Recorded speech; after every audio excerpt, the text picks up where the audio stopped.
后来乡亲啊，苏花改是住伫台湾后山的乡亲，已经5望真久的幸福安全之路。东港8年来拄着真侪考验，嘛总算得要当通车咯。讲南澳到和平，以及河中到大清水这2段路段，都得要完成送电。当泵坑内底完成照明、消防、水务、通风的设备了后，就会当行完最后的一里路。有信心，赶年明年的1月初5全线来通车。到时阵，宜兰到花莲会当缩短45分的车程。人们啊，这段旅程会在你的记忆里留下些什么？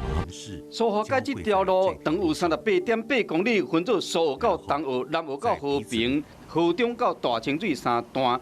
苏澳到东澳段伫去年2月初5通车，2020年1月初5会使全面通车。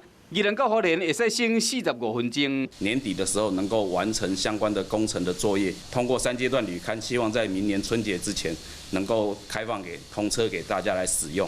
还未开通的5大泵坑：武塔、观音、国风、中仁、仁水泵坑。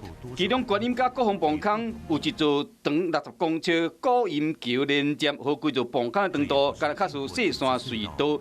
苏花改东港8年来，国风隧道伫2年前捌崩过，工程单位拢有克服。接近1万方的这个抽滩哦，经过1年的修复以后，那我们现在主要还是在赶办这个抽滩路段的这个后续的这个工程。